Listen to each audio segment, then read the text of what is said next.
వ్యాపారం చేసేవాళ్ళైనా, ఉద్యోగం చేసేవాళ్ళైనా, కష్టపడి ఇంటికి తెచ్చిన డబ్బుల్ని పెట్టే దాంట్లోని ఈ ఒక్క నిమ్మకాయ పెట్టడం వల్ల చాలా మార్పు గమనిస్తారండి. అది బీరువాలో గానీ, కౌంటర్‌లో గానీ, మనం ఏవైనా పొదుపు చేసే డబ్బాలో గానీ, ఈ ఒక్క నిమ్మకాయ పెట్టండి నేను చెప్పిన విధంగాన చాలా మార్పు వస్తుందండి. అది ఏ విధంగా చెయ్యాలో, ఎప్పుడు చెయ్యాలో, ఎలా చెయ్యాలో వివరించి పూర్తిగా డీటెయిల్‌గా చెప్తానండి. ఈ విధంగా చేసినట్లయితే మీ మీద ఉన్న, మీ ఇంటి మీద ఉన్న చెడు ప్రభావాలు, నెగెటివ్ అంతా పోయి పాజిటివ్ థింకింగే ఉంటదండి ప్రతీదీని. ముందుగా మన ఛానల్ కొత్తగా ఎవరైనా చూసినట్లయితే సబ్స్క్రైబ్ చేసుకోండి. ఇలాంటి మంచి మంచి వీడియోలన్నీ మీతో షేర్ చేస్తూ ఉంటాను. ముఖ్యంగా ఇది ఎలాంటి వారు చేసుకోవచ్చంటే, నిత్యం ఎంత కష్టపడినా సరే ఇంట్లో డబ్బులు నిలవట్లేదు అన్నవాళ్ళు, కొంచెం బాగా అప్పుల్లో ఉన్నవాళ్ళు, అనారోగ్యంతో బాధపడుతున్న వాళ్ళు, వ్యాపారంలోని ఏ లాభం లేక చాలా ఇబ్బంది పడుతున్న వాళ్ళు, ఇది కౌంటర్‌లో వేసినట్లయితే ఇప్పుడు నేను చెప్పిన విధంగాన కౌంటర్‌లో ఈ నిమ్మకాయ వేయడం వల్ల చాలా బాగా పనిచేస్తుందండి. ఇలాంటియన్నీని నమ్మకూడదు అని కొంతమంది ఆలోచిస్తారు. మూఢనమ్మకాలు అనని. కానీ మనము ఎంత కష్టపడినానా మన కన్ను దృష్టే మనకి తగిలి మన ఎదుగుదలకి దెబ్బతీసే అవకాశాలు చాలా ఉన్నాయి. ఇటువంటియి బయట వాళ్ళే అవసరం లేదు. మన కళ్ళే మనకి కనుదిష్టి ఎక్కువగా ఉంటదండి. అలాంటి నెగెటివ్ అంతానా పోవాలి అనుకున్న వాళ్ళు ఈ నిమ్మకాయతోటి ఒక చిన్న పరిహారం చేయండి.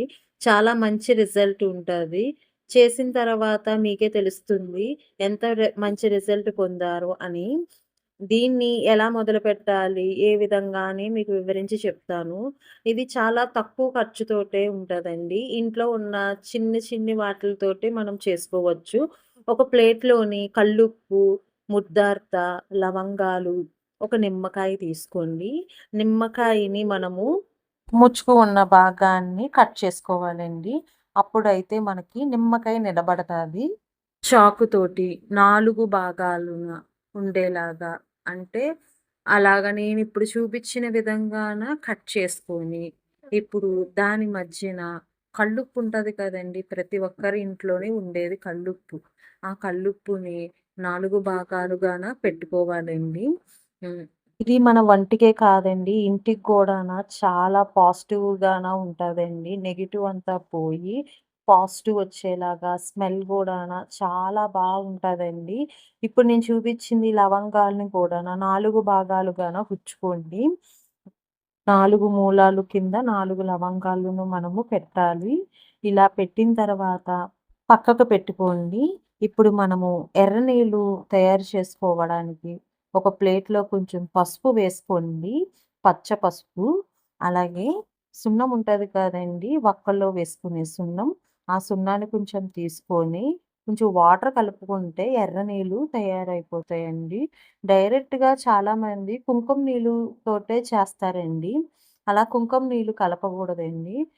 దానంతట అది వచ్చే ఎరుపు మనకి కావాలి. ఇది చిన్న పిల్లలు ఉన్న ఇంట్లోని చేసుకుంటే ఇంకా చాలా మంచి ప్రభావం, మంచి ఫలితాలను చూస్తారు.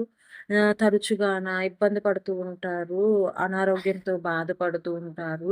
ఆ పిల్లలకి ఒక్క నిమ్మకాయి ఇప్పుడు నేను చూపిచ్చిన విధంగా చేసి మొలక కట్టండి పసుపు గుడ్డకి. అప్పుడు చాలా పనిచేస్తుంది.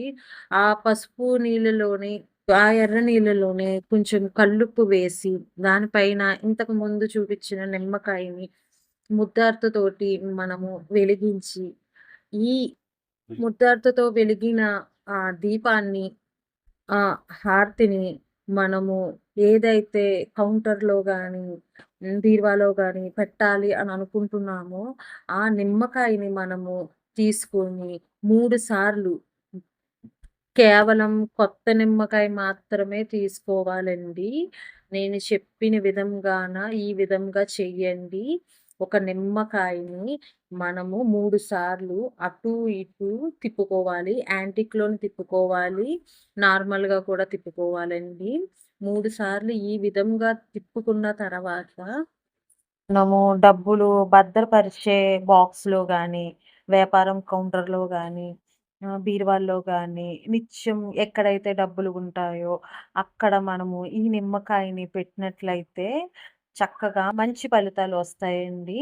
మీకు ప్రతిరోజు నేను ఇదే డబ్బాలో పొదుపు చేస్తాను. వ్యాపారం చేసి వచ్చిన తర్వాత, ఆ నిమ్మకాయని మనము అట్లాగా పెట్టినట్లయితే మంచి ఫలితాలుంటాయి.